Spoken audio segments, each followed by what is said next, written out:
नमस्कार साथियों, मैं दीपक लांबा जय किसान आंदोलन से। हम किसान बुलेटिन लेके आज फिर आपके सामने हाजिर हैं। जैसा आपको पता है, आज शनिवार है और शनिवार के दिन किसान संसद नहीं होती, क्योंकि जो हमारी सरकारी संसद है वो भी शनिवार और इतवार के दिन वहाँ भी छुट्टी रहती है। तो हमारे किसान साथी भी किसान संसद की छुट्टी रखते हैं शनिवार और इतवार। सोमवार को दोबारा से किसान संसद लगेगी और 200 नुमाइंदे किसान सांसद के तौर पर इस किसान संसद में हाजिर होंगे। और ये 200 नुमाइंदों में हर एक प्रदेश का प्रतिनिधित्व हो, इसके लिए एसकेएम ऑलरेडी सब संगठनों से, सब नेताओं से बातचीत कर चुका है। और मुझे लगता है कि अब दूर दराज के जो राज्य हैं उनसे भी लोग आना शुरू हो गए हैं। हमारे खुद के जय किसान आंदोलन के बहुत से साथी, जिसमें मध्य प्रदेश, तमिलनाडु, कर्नाटका, मध्य प्रदेश, बिहार, यूपी, ये जो प्रदेश हैं इनसे साथी आएंगे और किसान संसद में इस हफ्ते के दौरान हर रोज कुछ अलग अलग राज्यों के लोग आकर इसमें हिस्सा लेंगे। और आप देखिएगा कि हर जगह किसान की जो समस्याएं हैं उसका जो विचार है वो लगभग एक जैसा है।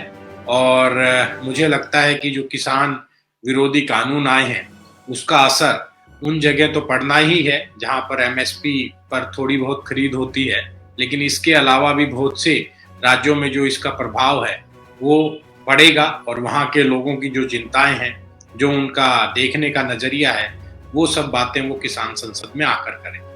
तो आज की बात करें, आज एसकेएम ने अपने प्रेस नोट में एक दो चीजों का खास उल्लेख किया है।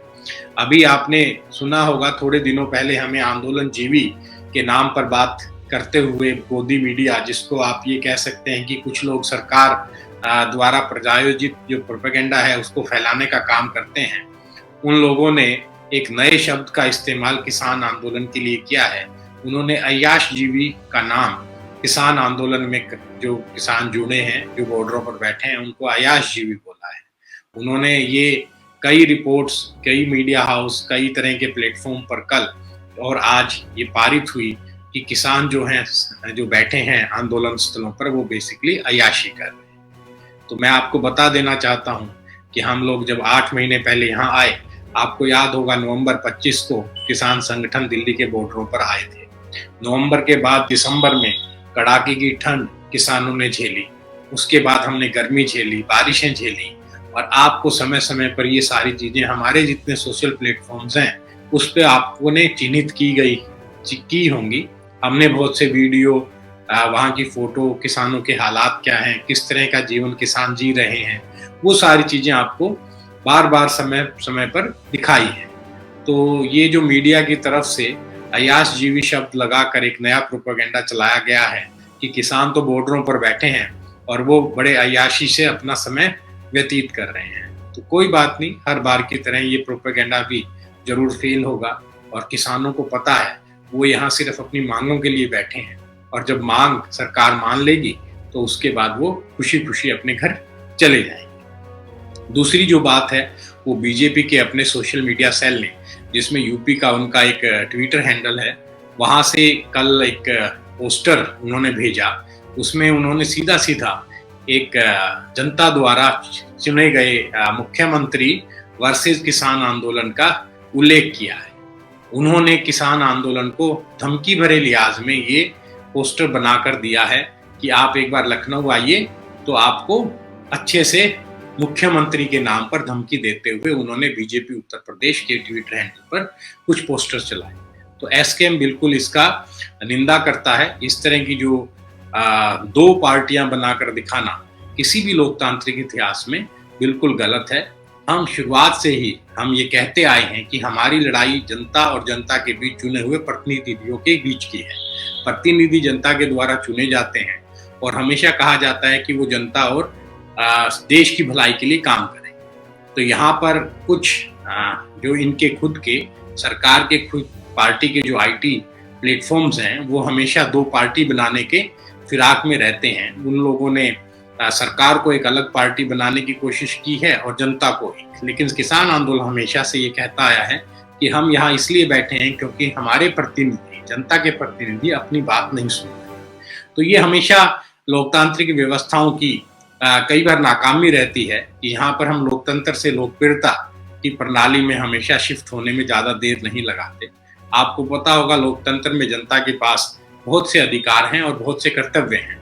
लोकतंत्र में जो कर्तव्य की बात करें तो जनता के पास एक कर्तव्य ये जरूर बनता है कि देश में जो कुछ हो रहा है, जो सरकार कर रही है, जो नीतियां ला रही है, उस पर सवाल करें। सवाल करने की जो प्रक्रिया है वो तो हमने 1 साल पहले ही शुरू कर दी थी। जिस तरह से अध्यादेश यहाँ आए थे उसी दिन से किसान संगठन और नेताओं ने सरकार से ये सवाल पूछना शुरू कर दिया था कि ये कानून जनता के लिए या किसान तबके के लिए कैसे काम में लाए जाएंगे और इनसे फायदा क्या। तो हमेशा लोकतंत्र में पहला जो स्टेज होता है वो आप सवाल पूछने का करते हैं, और यदि सवालों के जवाब ठीक नहीं मिलते फिर आदेश देते हैं। तो ये जो आदेश की प्रक्रिया है ये भी हमने जो पीपल विप है उसके नाम से सभी सांसदों को, जिसमें बीजेपी और गैर बीजेपी सांसद दोनों ही शामिल थे, उनको हमने ये अपना जो आदेश है, किसानों का, जनता का आदेश है, वो 17 जुलाई को भी भेज दिया। अब मैं ये कह रहा हूँ कि लोकतंत्र में आपको पहले सवाल पूछे गए हैं, फिर आपको आदेश दिया गया है, और उसके बाद भी यदि आप जनता और किसानों की बात नहीं सुन रहे तो लोकतंत्र में, लोकतांत्रिक प्रणाली में आपका चुनावी विरोध करना भी किसानों के पास एक अधिकार के रूप में आता है। इसके यदि हम पैरेलली बात करें, जब जब लोकतंत्र लोकप्रियता में कन्वर्ट हुआ तो हमेशा लोगों के बीच में एक लोकप्रिय नेता की जो इमेज है वो ऐसे बिल्ड की जाती है कि वो लोग उसके पूरी तरह से अंध फॉलोवर, अंध भक्त बनते हैं। लोगों के बीच में नफरत फैलाकर पोलराइजेशन किया जाता है, और लास्ट में जब लोकप्रिय प्रणाली का जो दुष्प्रभाव है वो बढ़ते बढ़ते उस स्टेज तक पहुंचता है कि लोकप्रिय प्रणाली हमेशा आपको तानाशाह के रूप में नेताओं को दर्शाती है, और बाद में वही प्रणाली हर जगह साबित हुई है। इसके बहुत से एग्जाम्पल आप पुराने इतिहास में देख चुके हैं। देश में भी ऐसे बहुत बार हुआ कि लोकप्रिय नेता बिल्कुल तानाशाही रवैये में आते हुए ज्यादा समय नहीं लगाता। विदेशों के कई एग्जाम्पल, जहाँ पे कुछ देशों में जो हमारे द्वितीय विश्व युद्ध है उसके आसपास भी आप विश्व राजनीति में भी ये सब कुछ देख चुके हैं। तो हमें ये समझना होगा कि लोकतंत्र और लोकप्रियता दोनों का डिफरेंस जनता को समझ में आना चाहिए। बहुत सी जगह सरकारें ये आसान काम उनको लगता है कि वो लोकप्रियता का चोला ओढ़ लें और अपना काम करते जाएं, लेकिन लोकतंत्र में मुझे लगता है नीति हमेशा जनता के अनुसार ही बनती है। और इसी बात के साथ हम ये भी याद रखना चाहते हैं कि आज मुंशी प्रेमचंद जी का दिन है।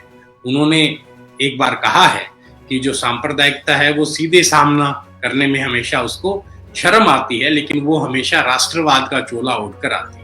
तो ये बात आज के दिन भी काफी सटीक रूप से जनता के ऊपर सही बैठती है।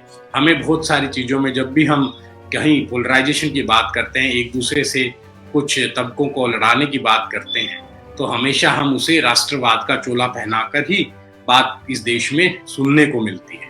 तो जनता को ये समझना होगा कि हम किस तरफ जा रहे हैं, उन्हें बड़ा सचेत रहना पड़ेगा। किसान इस आंदोलन में लगातार 8 महीने से डटे हैं, और मुझे लगता है लोकतांत्रिक प्रणाली में जनता का आवाज उठाना हमेशा से एक बेस और एक प्लेटफॉर्म की तरह यूज होना चाहिए। अब बात करें, आज शहीद उधम सिंह का दिन भी था, जो कि हमारे सभी बॉर्डर्स पे बड़े धूमधाम से मनाया गया। इस दिन को हमने साम्राज्यवाद विरोधी दिवस के रूप में मनाने का फैसला कर लिया था। तो आपने आज सुबह से देखा होगा अलग अलग बॉर्डर्स पे किसानों ने इस बारे सभा की, बातचीत की, चर्चाएं की और इस दिवस को मनाया। अब बात करें, अगला हमारा आज सुनने में आया, एसकेएम के संज्ञान में एक बात आई कि दिल्ली विधानसभा ने कोई प्रस्ताव पारित किया है जिसमें उन्होंने कहा है कि किसान आंदोलन के बारे में राष्ट्रपति जी हस्तक्षेप करें और किसान आंदोलन को रद्द करने के लिए केंद्र सरकार जल्दी से इस कार्य को पूरा करे। तो हमारे संज्ञान में है और एसकेएम ने इसको नोट किया है। इसके अलावा बहुत से पॉलिटिकल पार्टियों के नेता राष्ट्रपति जी से अभी पिछले कुछ दिनों में मिले हैं। हर पॉलिटिकल पार्टी ने राष्ट्रपति से किसानों की बात सुनने के लिए और संसद में किसानों के मुद्दे पे बात करने के लिए उनसे हर पार्टी ने जाकर आग्रह किया है, अपने ज्ञापन दिए हैं। तो मुझे लगता है लोकतांत्रिक प्रणाली में राष्ट्रपति जी को ज्ञापन देना, आग्रह करना भी जनता और जनता के प्रतिनिधियों का एक विशेष काम है ताकि वो संसद को इस चीज के लिए बाध्य करे कि किसान के मुद्दे पर बात हो। अब हम बात कर लेते हैं, 2 दिन पहले हमने आपसे बात की थी कि यूपी में भी जिस तरह हरियाणा पंजाब में टोल फ्री है, उसी तरह यूपी में भी टोलों को फ्री करने का काम किसानों ने शुरू कर दिया है। तो आज हमें खबर है कि जो आगरा एक्सप्रेस वे है उस पे कुछ टोलों को जनता के लिए, जो भी वहां आने जाने वाले हैं, किसानों ने उसे फ्री किया है। तो मुझे लगता है कि जो मिशन यूपी उत्तराखंड की बात है, अभी बारिशों के बाद जो 5 सितंबर को हमने मुजफ्फरनगर में एक बड़ी सभा का ऐलान किया है, उसकी तैयारियां पहले से ही शुरू हो गई हैं। किसान संसद के पैरेलल ही ये तैयारियां चलती रहेंगी। पूरे अगस्त के महीने में नेता अलग अलग मंडलों में जाएंगे, वहां पर लोगों से बात करेंगे, अलग अलग संगठनों को इकट्ठा करेंगे और मुझे लगता है कि 5 सितंबर के बाद मिशन यूपी और उत्तराखंड दोनों ही पूरे जोर से यूपी में शुरू होगा। तो हम मंडे के इंतजार में हैं, जिस दिन दोबारा से किसान संसद शुरू होगी, और जनता से भी हम उम्मीद करते हैं कि बार बार जो लांछन किसान आंदोलन पर प्रोपेगेंडा जो सरकारें लगाने की कोशिश या आईटी सेल लगाने की कोशिश करती हैं, उनको आप इस बार भी नकारेंगे और इस लड़ाई में हमारा साथ देंगे। तो साथियों, ये लड़ाई हमेशा जारी रहेगी जब तक कि हम जीत नहीं जाते। तो लड़ेंगे, जीतेंगे। धन्यवाद, नमस्कार।